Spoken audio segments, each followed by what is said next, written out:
He looked at me like I was nothing, picked up my suitcase, and threw it out the front door. Then he looked back at me, 3 months pregnant, and said the words, "I will never forget. Go back to your poor family.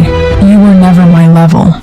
What he didn't know was that my poor family owned the company that held the mortgage on his entire business. Stay with me, because this story isn't about revenge. It's about what happens when a man mistakes kindness for weakness and silence for having nothing. When Sarah married Daniel, she had one rule. She would never use her family's name. She wanted to be loved for who she was, not for what she came from. Daniel proposed in a small coffee shop. Simple ring, nervous hands, and Sarah said yes, because she saw something real in him. For the first 2 years, she was right. Daniel worked, saved, built slowly, and Sarah stood beside him through every difficult night, carrying the quiet weight of a marriage nobody else saw. Here is something real life teaches us. The woman who asks for nothing is usually the one carrying everything. She just shows up every single day, and the man who stops noticing that has already started losing her. If you are watching right now, drop in the comments just this. Which city or country are you watching from today? Because it means everything to know someone out there is listening. But the moment Daniel's business started growing, something inside him shifted. He started comparing Sarah to other women. One evening he came home and said, "You don't fit into my world anymore, Sarah." Sarah placed her hand gently on her stomach. 3 months pregnant. She hadn't told him yet. "Daniel, I'm pregnant." Silence, the cold kind, the kind that tells you everything. He turned away. That changes nothing. Sarah felt something break inside her. Not dramatically, quietly, the way things break when they have been bending for too long. 3 days later, divorce papers, prepared, clean, final.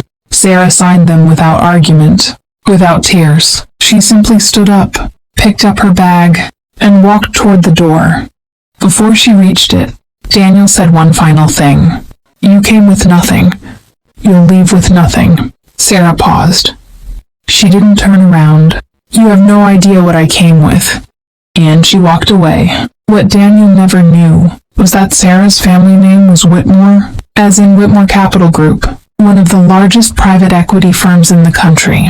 The quiet daughter who never spoke about money was the sole heir. She never told him, because she wanted love that had nothing to do with her last name. And maybe that was her most painful mistake. After the divorce, Sarah disappeared quietly. No drama, no social media, no explanations. She had her baby in peace. A little girl. She named her Grace. And every morning before Grace woke up, Sarah rebuilt herself, meeting by meeting, decision by decision. The woman Daniel called nothing was quietly becoming one of the most powerful people in any room. Meanwhile, Daniel borrowed too much, expanded too fast, and one morning the calls started. Banks, investors, lawyers. His company needed emergency capital within 60 days. One name kept appearing in every desperate meeting. Whitmore Capital Group. Daniel prepared everything for the meeting. He walked into that conference room, straightened his tie, and the doors opened. Sarah walked in. Tailored ivory dress, diamond earrings, lawyers on both sides. The entire room stood. His own team member whispered, "That's Sarah Whitmore. She runs Whitmore Capital." Daniel felt the floor disappear.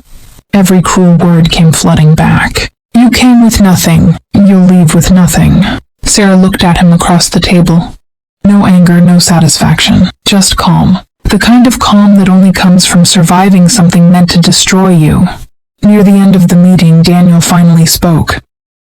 Voice smaller than she had ever heard. "Sarah, I didn't know." "I know you didn't," she replied softly. Then she said the sentence that stayed with everyone in that room. "You only valued things that announced their worth loudly." Silence. But the most powerful things in this world never need to. Sarah stood up. "You told me I came with nothing." A long silence. "I came with everything. You just never looked." Then she walked out. And this time, he was the one with nothing left to say. Thank you for watching until here. Drop one word in the comments right now. One word that describes how this story made you feel. And if you are watching from the US, UK, Canada, or Australia, put your flag in the comments. We read every single one. Never shrink yourself so someone else can feel tall. The strongest people you will ever meet are the ones who were thrown out, written off, left behind, and still chose to rise without making noise. Some people will only understand your value after they have lost all access to you. If this story touched your heart, share it with someone who needs to hear it today. No explanation needed. They will understand. Subscribe to Broken Then Powerful, because sometimes the people who throw you out accidentally throw you toward the greatest version of yourself.